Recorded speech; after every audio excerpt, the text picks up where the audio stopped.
Morning and good afternoon, folks. Welcome to the Amazon QuickSight Learning Series. This is a weekly webinar session the QuickSight team offers you, wherein you get to learn about cool product functionalities, best practices, smart tips, and some in-depth walkthroughs by some of our greatest solution architects, product managers, and business managers. Next slide. Today's session will be presented by our esteemed colleague, Ramon Lopez, who's a principal solutions architect. And we'll be talking about monitoring events and tracking events in Amazon QuickSight using Cloudtrail. This will be an in-depth learning session with a lot of hands-on and demo component. So brace yourself. And if you do have the capacity, you could try to follow along as Ramon showcases you some things, or you will have the recording available later also to follow at your own pace.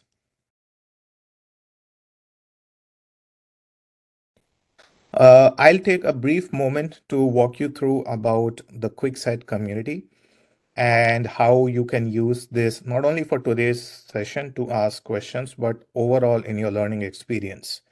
So QuickSight community is a one-stop shop for your BI journey.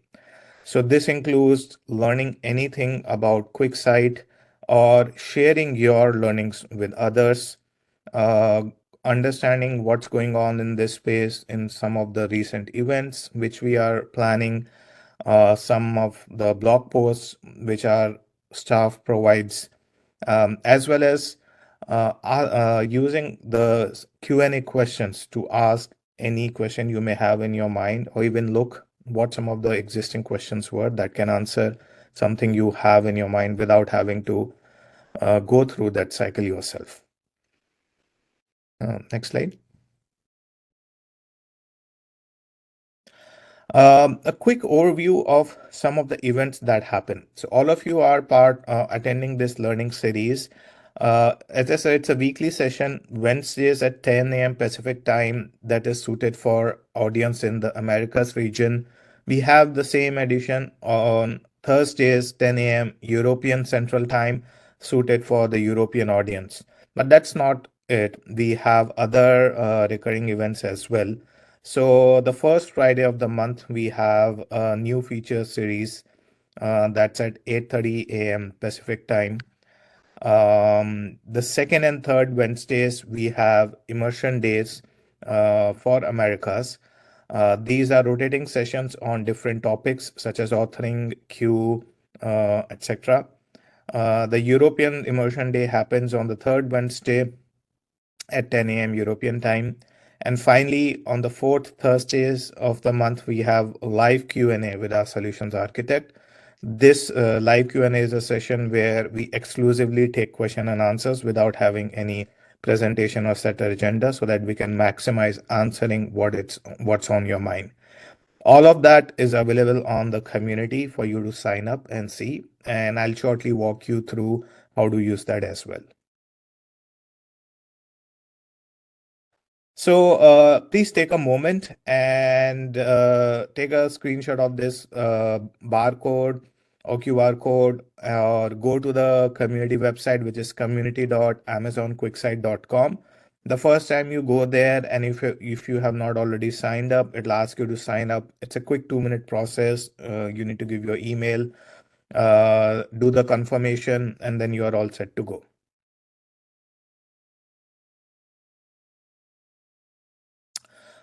We will take questions for this session through the community itself, and I'll show you how.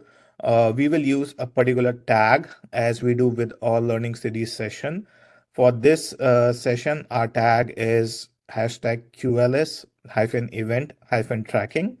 When you ask a question, do remember to put that tag in the community, as I will show you, so that we know this question is specific to this session and we'll prioritize answering this today.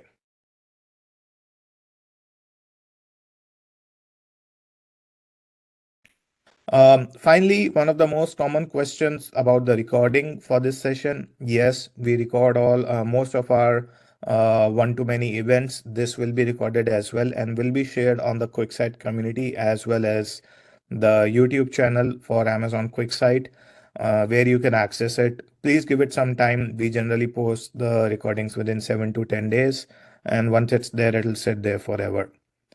Now I'll take just a brief moment to walk you through the community website I was talking through, show you some of the functionalities and also how to ask a question.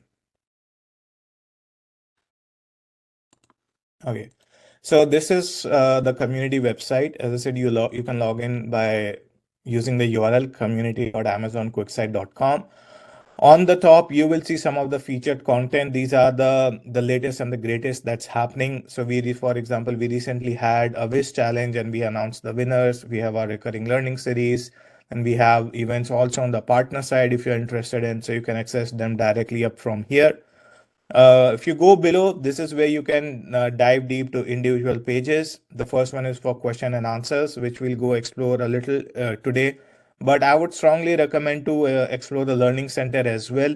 This is where the recordings on the community will be posted, as well as other sessions which have been there in the past, and other learning content, such as a very good collected set of material on getting started, resources on reporting, which is a new functionality we added this year, etc.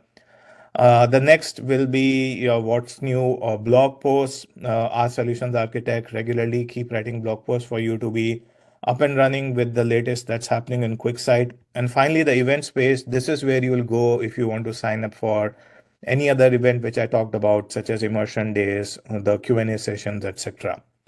Let's go a little deep into the question and answer because that's something you may use today. So you can access it by this style here, or you can go through the categories menu bar on the top and question and answer. Both of them land you to the same question answer page. When you land in, you can see the historical questions which have been asked and who has answered them, what the activities are. So you could either visually browse through, but I recommend you using the search bar to see if a question you are interested in has been asked, because there's we have thousands of questions and you can't literally just visually skim through everything. This is how you will ask the question today or in future. If you want, you have to click on this new question button on the question and answer tab. Once you click on that, a new window pop-ups. This is where you will type up your question. Um, so I'll put it for you here. The comment or the open field here is where you explain what you want to ask. So I am doing X, I want to do Y, I face Z, please help. And this is where you put a tag, as I mentioned, to prioritize your question for a particular topic. In today's case, you want to mark it for this session. So use the tag hashtag QLS hyphen event hyphen tracking. So once you do that, you can click new question and it will generate the question, and everyone who is registered on the community as an expert will be able to see that and answer that. Hope this helps. Thank you for the short overview of community. I will pass it back to Ramon to get into our actual topic for today and take it from here. Excellent. Thank you very much, Shamal. I appreciate everything you do setting up all these events. These are fantastic events that we do every week for our customers and our all the QuickSight fans out there. And on to the main show, the main topic for today. We're going to talk about monitoring QuickSight. First, discussing the agenda. We're going to talk for 1 minute, maybe two, about why Amazon QuickSight, what Amazon QuickSight is. Then we'll talk about why do we want to monitor it and what can be monitored. And then we'll dig into some of those what can be monitored. We're talking about CloudWatch metrics, Cloudtrail events. We're talking about API-based data, the admin dashboard, which is a way to bring it all together, and then a few other possibilities and potentials that we can do. So first of all, we're talking about Amazon QuickSight. What is Amazon QuickSight? We're talking about the unified BI service at scale available in AWS. It is a business intelligence and analytics tool that we aim to solve all of your BI and analytics needs. It is the tool in the market with lower cost and consumption-based pricing. It is high performant, auto scaling. It can go from 10 users to hundreds of thousands of users in a matter of seconds without feeling any type of performance pains. You can no maintenance in terms of hardware, no maintenance in terms of licensing purchases and long-term agreements. Simple AWS style, low cost, consumption based, and high performant application. And we're chock full of natural language querying, machine learning powered insights, forecasting tools. So you're going to find that top of the line machine learning capabilities baked into our platform. And looking at kind of what we do and what we bring to the market, our goal is supporting organizations that are struggling with multiple tools, multiple legacy tools, different silos of BI applications, many different BI applications within the organization, requiring constant cost, training for staff, different UIs, different understanding and finding different things in different places. And we've identified the different silos of different products in the market that we have consolidated into our platform, where we're bringing together interactive dashboards, we're bringing embedded analytics, we're bringing your traditional paginated scheduled reporting and some advanced machine learning capabilities of natural language querying all in one tool that can scale with your needs and de-risking your investment, de-risking your BI deployment, and helping democratize that data throughout the organization. You're going to find that there's three main approaches or methods in how customers are using QuickSight. We have our traditional yet constantly evolving interactive dashboards. We're talking about having a web application with charts, visualizations, tables, interactive in nature, where you can slice, dice, drill down, drill up, ask questions, and explore that data. Supporting business users, supporting analytics users, supporting any type of user that needs access to the data. The goal is to allow for a self-serve experience and create whatever type of BI output you want to create.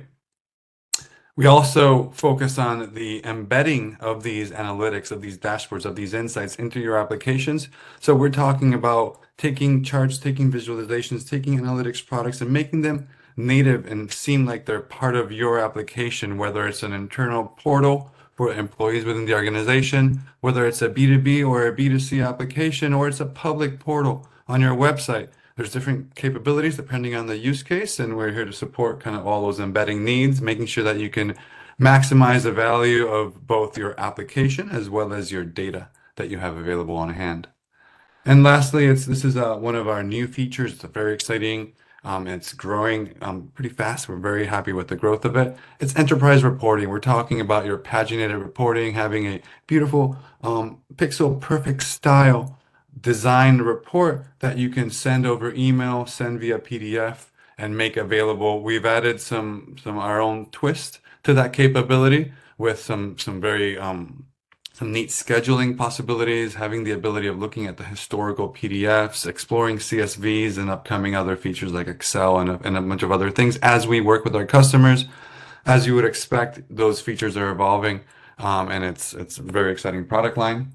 And finally, the goal is to build interactive dashboards. You see here some examples. They can be colorful, they can use images, they can have different chart types and different looks and feel depending on your company themes and or the objective of the application, the web application being built.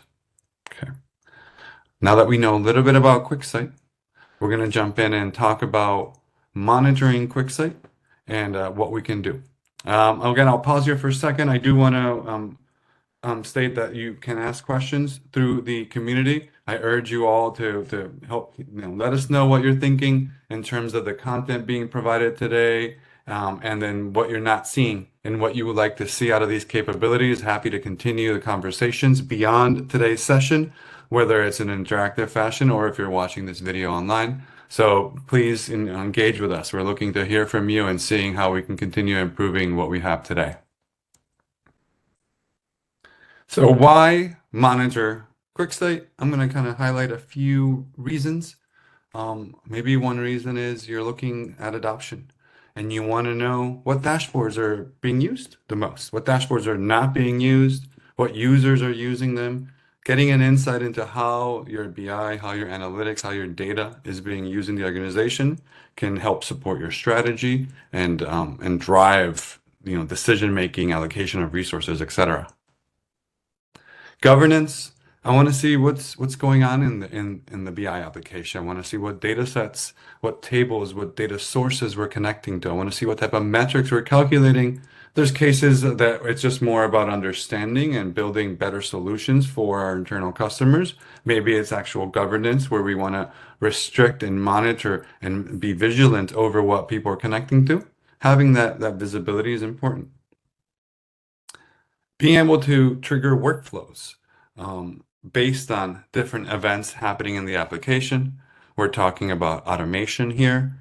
For example, what I'm going to talk a little bit later about is something that some of our SAs have built in the past, and it's being able to migrate, trigger a workflow migration of assets between different accounts based on an event, based on, for example, an asset being placed in a specific folder.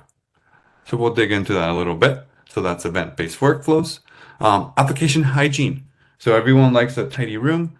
We also like a tidy BI application, and we want to make sure that you have the data you need to keep it tidy, whether it's from a just organizational perspective, whether it's about efficiency and focused, or it's about cost optimization, cost management, and making sure that we're not wasting money. You can manage SPICE data sets. You can manage dashboards that are not being used, etc. Application hygiene. And then finally, integration.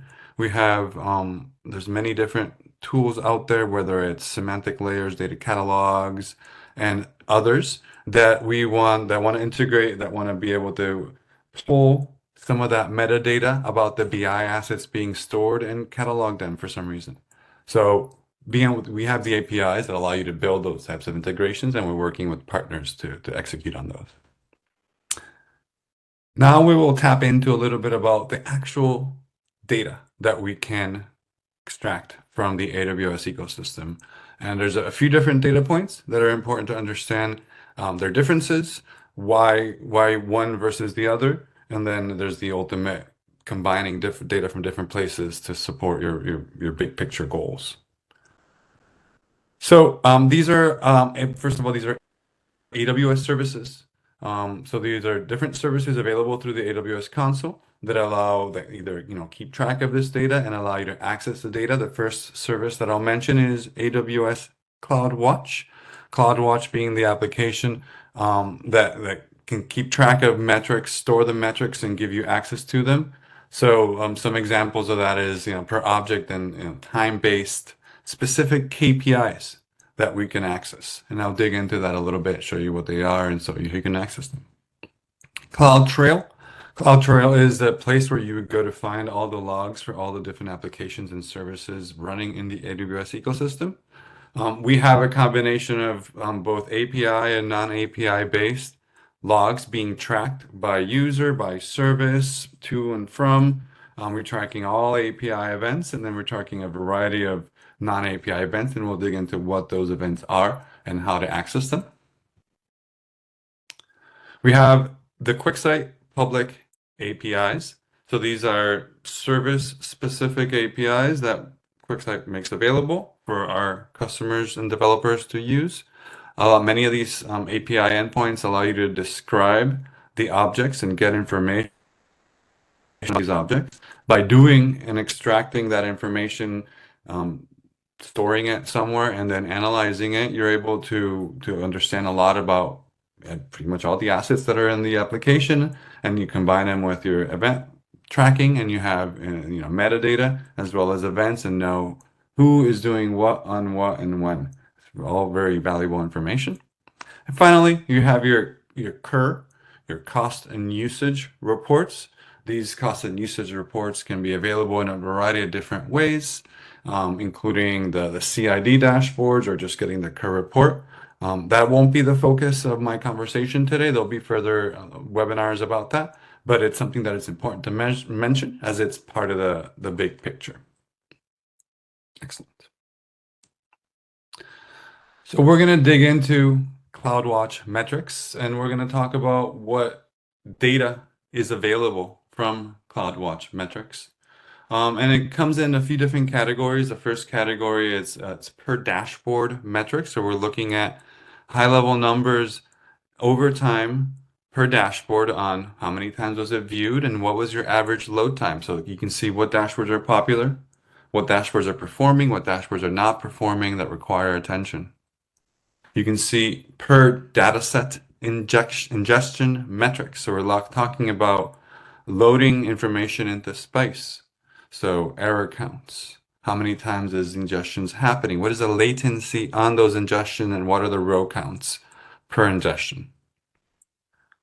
Per visual metrics. So now first we talked about per dashboard at a higher level for the entire dashboard. Now we're talking individual visualizations inside that dashboard. What is our average load time, total load time, max min load times, as well as your error counts. So you can troubleshoot and focus on dashboards or visualizations that are problematic. Now we're looking at aggregate dashboard metrics over time. So it's the same metrics, but instead of per dashboard at an aggregated level. So we have things like dashboard view counts and load time again. And then aggregate ingestion just kind of mirrors the per data set. And finally, this is a really important piece of information that many people have requested. I was recently added is taking a look at Spice metrics. So what is our Spice capacity? What is that limit in terms of data size that we have contractually available in the application, as well as how much we're consuming. And combining that with other data sets will allow you to see who is consuming what data within the application and where, which is very valuable.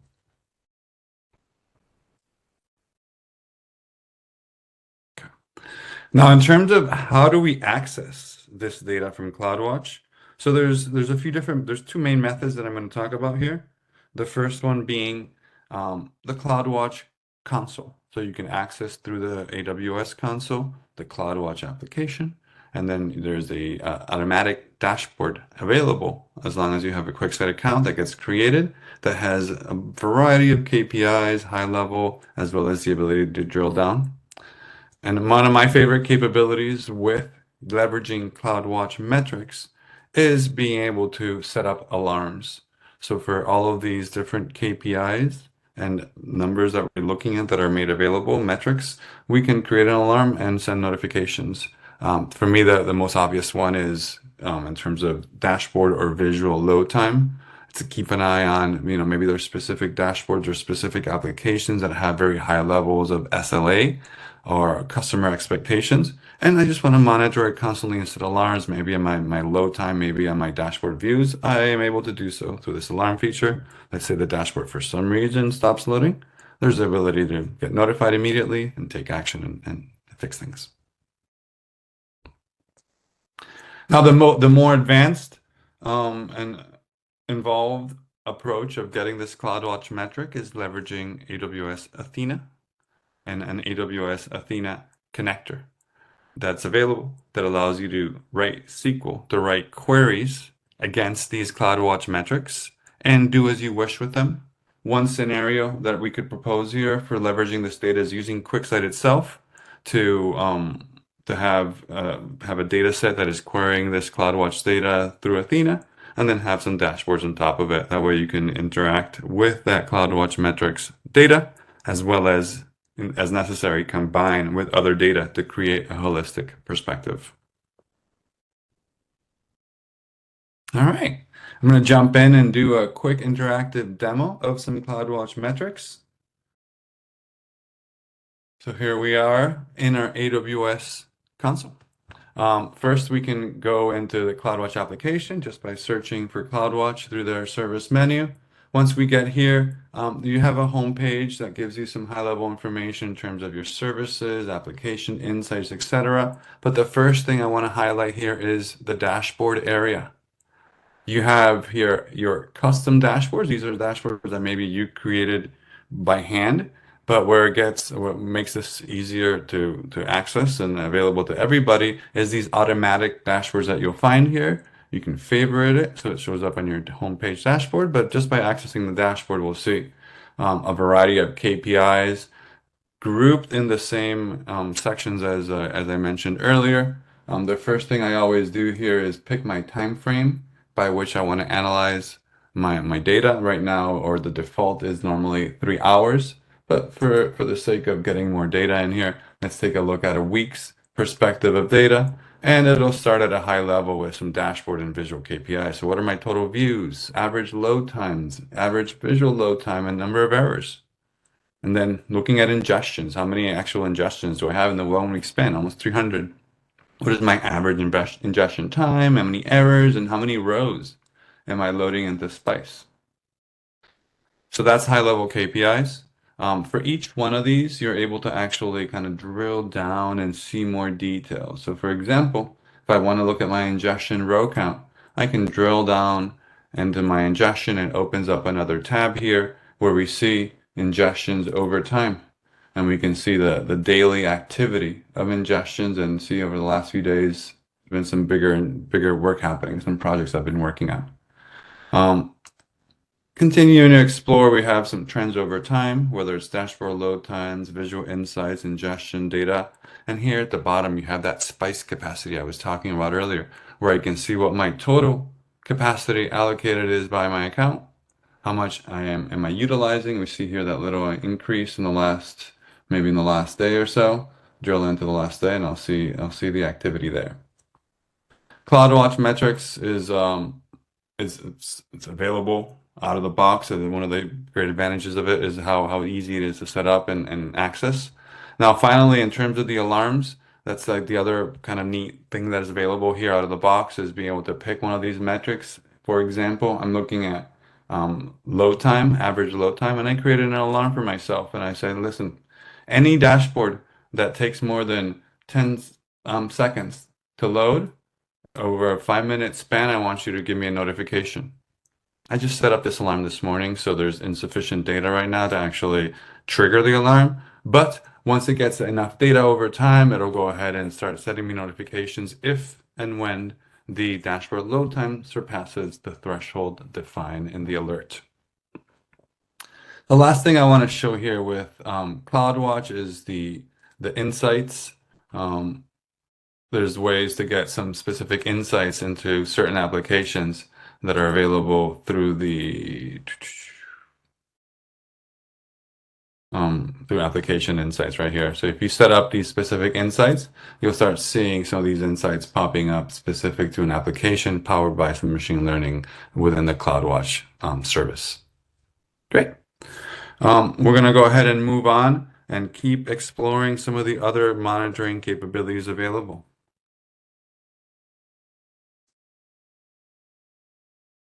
So next, we're going to look at some Cloudtrail events and some of the data available through there. So Cloudtrail, again, is that service that accumulates and keeps track of all your logs.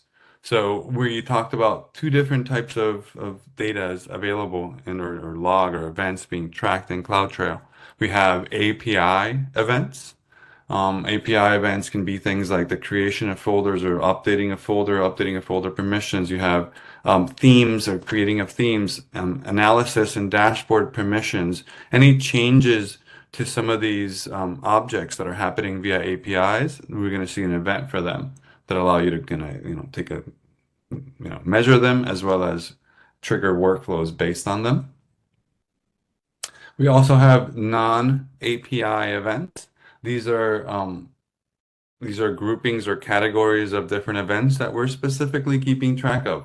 For example, user management, be able to see when a user is created, when a user is deleted. A common use case here is like events, taking a look at the creation of specific users and triggering whether it's sharing of assets to those users, whether it's defining permissions, row level or column level security for those users, etc. So you can create a custom workflow every time a user gets added to make sure that they're seeing or not seeing the data based on who that user is.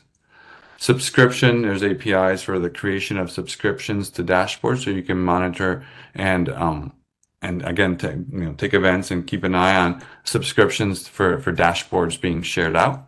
You have your get dashboards and update dashboard events. So we're talking about every time a dashboard gets opened, every time a dashboard gets updated, seeing that the event being tracked and being able to monitor it over time as well as trigger workflows. The same thing for analysis, data store, and data set. So when are analysis being created? When are they being updated? Being able to see that event in that point in time. This is all available through the Cloudtrail data. We'll talk a little bit about two methods for getting access to this Cloudtrail data that are commonly used. The first one is using the event history via the console. This is a very easy way to take a look at what's happening in your AWS account and to narrow down and zoom in to specific event sources like applications triggering those events, and then take a look at the actual event itself. We'll go ahead and do a quick little demonstration of that. We also have a more advanced workflow whereby you can set up a trail in CloudTrail. This trail will dump that log data in S3. You're able to specify what exactly you want into that dump into that S3 file. Now, once you have the data in S3, you can configure Athena and a table to query that S3 data. And one method for analysis is pulling it into a data set, pulling it into a dashboard, and accessing it from there. So it's a common approach for analyzing this log data, and I'll show a quick demonstration and a simple dashboard of this in a few minutes. Before I jump into the demonstration, I want to talk through an example, a use case of leveraging Cloudtrail events to manage a advanced workflow. So we're talking about a workflow here that is, you can call it an event-based DevOps automation. And why would you do this? It's a simple way to set up DevOps flow that some of our customers are leveraging. So the use case in this scenario here is that you have two different QuickSight accounts, and you want to promote a dashboard or certain assets from one account to another account. A way to do that, one of the various ways to do that, is to use folders and to use events. So let's say that the rule is when you move a dashboard into a folder, a specific folder for promotion or automation sakes, that's going to trigger things happening behind the scenes. Certain lambdas get run, files get generated, and then in the destination account and your production account, those assets will be created and made available. So taking a look a little bit deeper in that, we can look at the workflow here as well as the different steps. So first you have a dashboard UI action in your development account. So let's say that a dashboard gets placed into a specific folder. This is going to trigger an event that you're monitoring in CloudWatch and in your CloudTrail logs. So once that CloudTrail log hits, it triggers EventBridge to run and start that Lambda function, that first Lambda function that's going to pull the data from the QuickSight dev account. There's a few different methods that you can use in terms of pulling the data. By data, I mean the metadata of the assets. You can leverage assets as code, you can leverage upcoming functionality, or you can leverage templates. That approach is up to you, and it's all in the Lambda code. And then you're going to take the output of that pool of information from the dev account, store it into S3. Here it mentions bundle stored in S3, so we're talking about assets as bundles. And then you run a second Lambda function to import that data into the production QuickSight account. So we have here, again, a simple flow. It's seamless to the end users in terms of the technical aspects happening behind the scenes. All you have to do is move an item to a folder, and then it'll show up in your production environment. Again, one of the various approaches for DevOps for migration and promotion of assets, this case using folder management. I think it's a cool example of what we can do. Okay, let's jump right into the demo. So we're going to look at CloudTrail. So searching in we're in the AWS console, we're going to make a search or navigate to the CloudTrail application. So first, when we come to CloudTrail, you have a nice little dashboard here that's going to show us the different trails that I might have in place. It's going to show me maybe some event history of things that are happening in the AWS ecosystem in my account. And we're going to see some insights being generated automatically by the CloudTrail application. So I wanted to show the easy way, the simple way of gaining access to this event history. I can go into my event history, and there's certain filtering based on lookup attributes that make this process simple and they give you access to the data that you want to find. So I can go ahead and look up based on the event source. And I don't know all my event source names. Luckily, this dropdown has everything in here and it auto types. So if I start typing QuickSight, it's going to show me event source QuickSight. I filter and I'm going to see here all the different events that have happened. We see here that I've been busy today preparing for this presentation. I have here a variety of events that have been logged, whether it's querying databases, listing of themes, etc. You see in the last 5 minutes, I've logged a few dozen events here alone. There's a variety of event types. If I want to filter maybe by event name, I can see here all the different events that are being logged and tracked. And if I wanted to go to like an actual event itself, so let's say for example, my event name, I want to look at my get dashboard. So I want to see what dashboards have been opened up and by whom. I filter by my get dashboard and I see here all the different times that me, my user, has opened up a dashboard. I can access this log itself. I can see information about my user account. I can see information about my dashboard ID. I see a variety of details here that are very useful and can be used within a workflow or within reporting. So this is the easy way or the simple way, the quick and dirty way to get into some of these CloudTrail logs. But there's a few approaches that are not that much more work, but that give you a lot more flexibility in terms of what to do with this data. So it's going to require using trails. A trail is what's going to push this data into S3, and it's going to require querying that data from S3 either through Athena or through Athena and Glue, depending on your preference, or just S3 directly. There's a few different ways to query it. So if I go ahead and I see my trails, I see I have a trail for QuickSight, multi-region, I have insights enabled, and I'm sending these trails to my specific QuickSight account. To my specific S3 bucket. Once that data is there, I can connect to it from my QuickSight data set. I see how I'm querying Athena here. I see some of my data. There's additional cleansing that I can do here to parse out usernames and such, but I just kept it real simple. I just pulled in the data as is without any data manipulation. And now I can go ahead and I can create my own dashboard here where I can see just high-level dashboard exploration as well as some QuickSight capabilities. This dashboard took maybe a few minutes to create. So it's a very basic yet powerful, and I'll show some capabilities. So we see here the total number of events generated over time. We see here how in May we have a decrease of the number of events happened. It's probably because it's only 10 days into the month. On the right-hand side, we have a list of monthly event name with the number of times that that event ran, sorted descending. So we see here what the most popular events are by month. On the left-hand side, we see the total number of events over time. We also have a forecast here. So I'm going to take this opportunity to highlight some of the neat QuickSight capabilities. So we see here we have a forecast.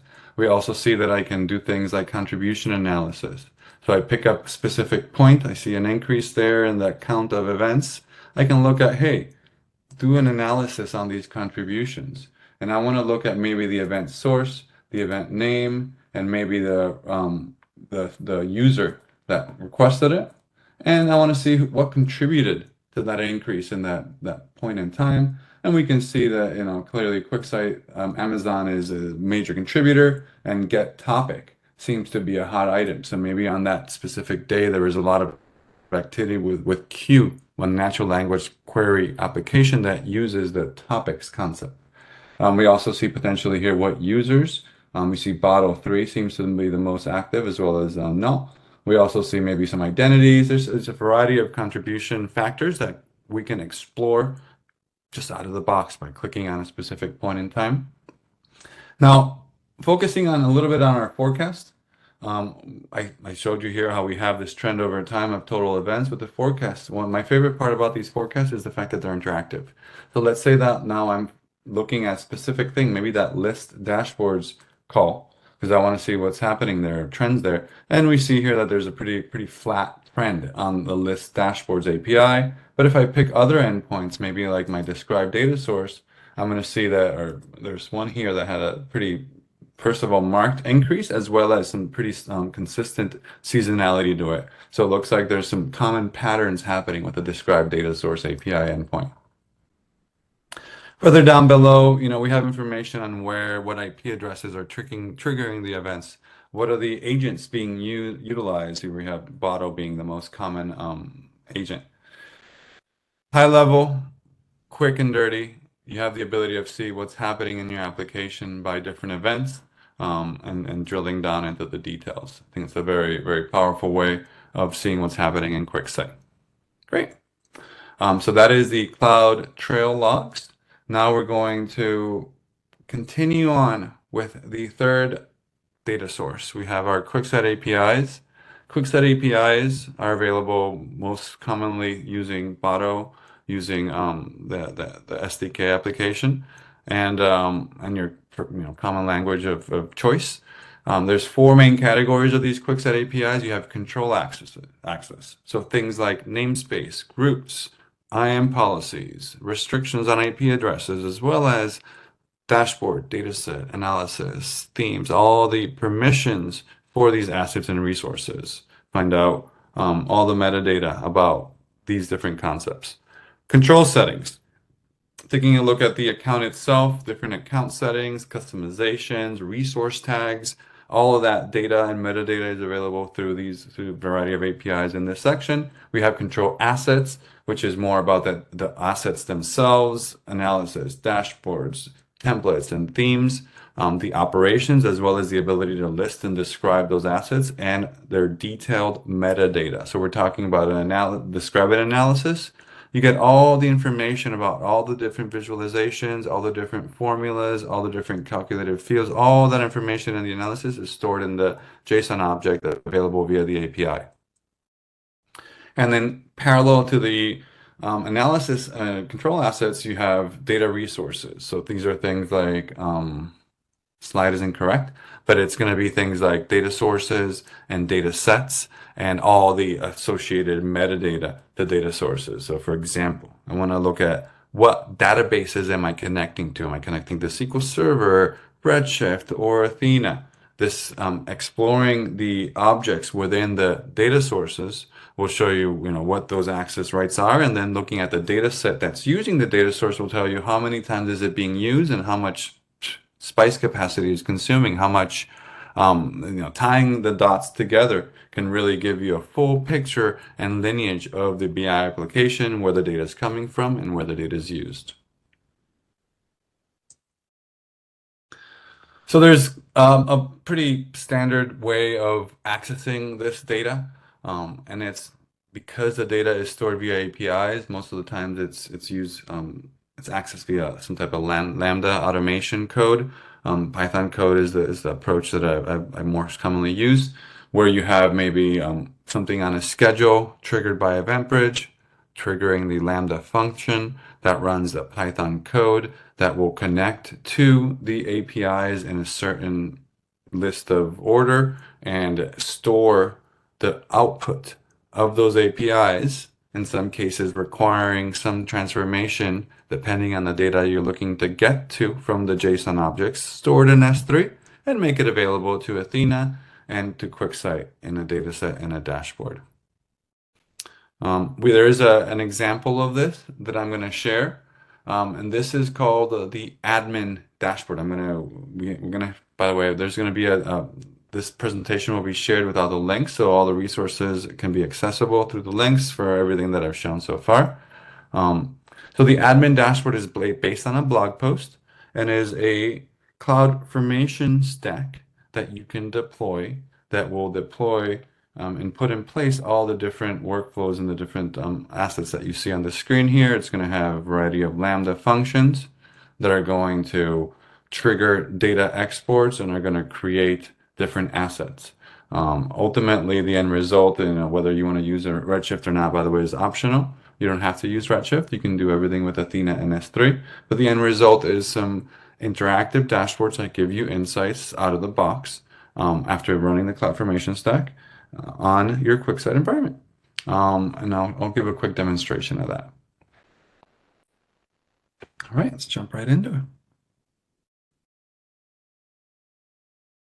So first, here's the blog post that is going to give you access to this stack. And you'll find in the blog post itself, you have the ability to launch that stack, providing you step-by-step instructions on everything you need to do. There's actually 2 CloudFormation stacks that need to be run. And then the end result is these nice interactive dashboards. They're going to monitor and provide information on your QuickSight deployments. When you run the CloudFormation stack, like I mentioned, there's 2 lambdas that get created, 2 functions that get created. They're going to be run on a schedule. You have your data set info, your data prepare. These are things that are going to get that data ready behind the scenes and run automatically, making everything accessible. And the end result is in QuickSight, you have a variety of assets that get created. We have some data sets. You have some different admin console data sets looking at different things, whether it's your main objects, whether it's specific for data sets, other objects, as well as group memberships. And you have these are dashboards that I've been playing and creating over time, but ultimately you have this admin console dashboard that is the main asset, the main object being created out of this. And a quick little tour, a demonstration of this admin dashboard. So first off, you have a landing page that's giving you some high-level information in terms of who are my top users and drilling down into them. What are my top dashboards? We see here my QuickSight cost dashboard is my most popular one. We see here some information on access permissions, who is viewing what, as well as a chart showing us a relationship between datasets and dashboards. So what dashboards are pulling from which datasets. There's further tabs in here that give you deeper analysis into this information. So whether it's taking a look at user activity versus this is updated every 24 hours. We're looking at the last 29 days, and then some high-level KPIs. One of the optimizations that this dashboard is focusing on is inactivity. So my favorite chart is here down below, is taking a look at kind of some of the statistics of the groups and the users and seeing number of active users. And this shows that my readers are not very active. This is not an account that's used by any readers, so that makes complete sense. Scrolling further down over here, actually, I think there's one more thing I want to show. So down below, this one has some conditional formatting that is highlighting the actual users that are inactive. In other words, that have not accessed the application, in this case, more than a month. We did an action on this dashboard where, for example, maybe I just want to send an email to this user. I can right click and email the inactive author and send them, hey, maybe you should start using QuickSight again. Dashboard analysis, again, more information, this case, in this scenario, about dashboards. So how many active dashboards are there? How many inactive are there? What is my progress, my progression on click rates on a weekly basis? Some insights. Give me the bottom utilization and the bottom dashboards. Give me the top dashboards. Who are the most popular authors? And my dashboard weekly click rate. See what dashboards are getting the activity that we hope for. Asset access permissions. Here is more information about the permissions of dashboards and data sets. And this is a neat one. It's a data dictionary, so it's taking a look at the dashboards, the data sets, and then information about the dashboards and how they relate and how they map the different data sets. And this can be really granular. Here we're looking at different metadata. So these are the different columns by data type for specific data sets. So as you can see, it's a built out stack that can be run, but most organizations are using this as inspiration. They're using this as a foundation to build their own administration dashboards that support the KPIs, the metrics, the adoption, the strategic goals that they're implementing internally. So it's a out of the box, deployable through CloudFormation, but it can be customized, and I highly urge you to explore customizing it and making it um, custom to your needs. Okay, great. So now I have a few minutes left. We'll see if we have time and there's questions in the chat. We'll go ahead and take them. But for now, we'll talk about these other possibilities, things that what can you continue doing, or what are the next, what's the evolution of leveraging the monitoring data available? Um, One of the things that's near and dear to my heart is the CUR cost and usage data. I have a variety of projects that I'm personally working on that topic, and there's some neat stuff coming down the line. But as it is today, merging this CUR data with some of this usage data, being able to map cost to actual usage consumption, whether it's for departmental allocations, whether it's for budget allocation, and knowing what assets are being used the most, what assets should be invested in the most, or which assets are problematic and causing problems from a cost and operational perspective. You're able to go ahead and combine this data, map assets together between CUR over time with the Cloudtrail, CloudWatch, and API data, and see a more holistic picture. Um, Including your own company data. So this is about taking some of your operational, some of your internal business data, and as required for your goals, mashing it up or combining it with some of the monitoring data. So this gives you more customized, more personable information that aligns with your strategy. And then it's about bringing it all together. You have all these data sources, you have a BI tool, you're able to design, customize, and deploy an application that supports monitoring what matters to you, to your users, to your developers, to your engineer, to your financial operations people. There's many different customers for this data throughout the organization. And with QuickSight, there's the ability of creating custom objects that are secure and cost effective. So there's a lot of potential out there. I look forward to hearing any questions and or any future use cases. Um, just kind of closing out here before we check to see if there's any questions. Um, Next session, we have an exciting session on May 17th and 18th next week. It's going to be about security best practices with QuickSight. There's a link right there that's going to allow you to register. And finally, any feedback on this presentation? If you have any questions, any requests, any acknowledgements or complaints, please feel free to use this URL. Again, we're going to share this deck so you can access all these links. But I'll take a screenshot. And yeah, be part of the community. We want all the questions. We want the engagement. We want the interactivity. It fuels us. It excites us, SAs, partners, to connect with customers through the community. So keep it up. It's been growing. It's been fun. It's been exciting, and I look forward to seeing where it goes.